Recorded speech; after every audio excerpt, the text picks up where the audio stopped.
If you wonder, does technical analysis work? The short answer is no. No way, and in this video you get a simple answer.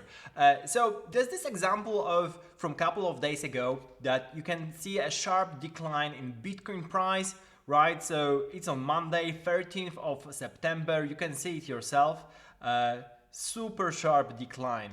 The same thing going on for Ethereum. So around the 13th of September, same date, bam, sharp decline, and then another one later on. So why would that be correlated, first of all, between Bitcoin and Ethereum? You probably could argue that, okay, Bitcoin falls, so Ethereum would fall as well, but what's the reason behind falling of Bitcoin? Like, can you read it off the chart? And the short answer is no, you couldn't really anticipate this event if you are not following the news, general news, the macro market outside of crypto. So this is super interesting because this is the best argument that technical analysis really doesn't work. You can of course write like different oscillators, rainbows, or whatever you like, but it doesn't really anticipate what happened here. And the reason for this decline is actually pretty simple if you start looking at, for example, S&P 500, because you also see this decline. You also see this decline on the stocks, and then again, there might be some macroeconomic reason for that, right? So if you keep on looking, then basically the reason for that is CPI data. So consumer price index, there was a reading of the consumer prices that are still growing, are still so with the consumer prices rising, basically the people are expecting that the Fed will beep up the rate hike. The rate hike will happen in September again, which means that it will be harder for liquidity to enter the market. So generally speaking, this is again around this recession, the global economic crisis, stuff like that. And that was the reason, because people get pessimistic about the outlook for the market. We're thinking maybe this inflation is going away. No, it doesn't.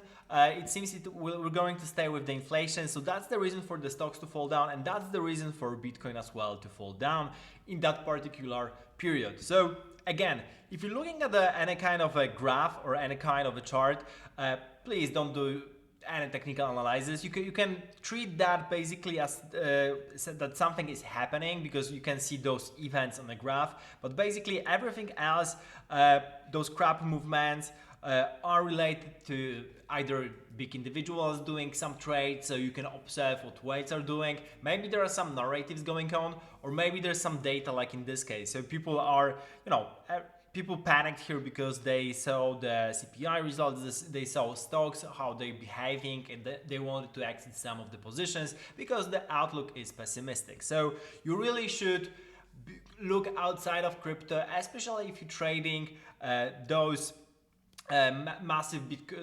cryptocurrencies like Bitcoin or Ethereum. If you're looking into smaller coins, then also the chart will depend actually on what the team is doing, and there are many fundamental reasons behind the price going up or down. So never look at the chart alone, because the chart itself is just a help for you to maybe think about the events that are happening. The event might be, so even in the case of pump and dumps, right, it's just a group of people who are buying and then quickly selling the coin. There's a particular, like, this is not a technical reason for a pump and dump. You can't predict the pump and dump. This is just a coordinated effort of some group of people.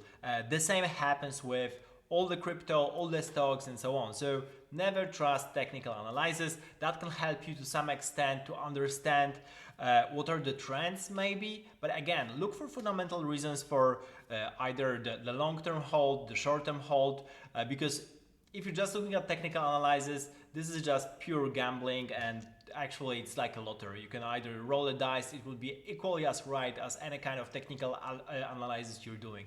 So yeah, thank you for watching, and I'm talking about that as actually a PhD in mathematics, so also I'm putting that credential up for all of you to get that basically technical analysis just doesn't work by itself, but it's a great tool to actually see what kind of events happened in the past, but it won't tell you anything about the future. Thank you for watching, subscribe to the channel, and see you in the next episode.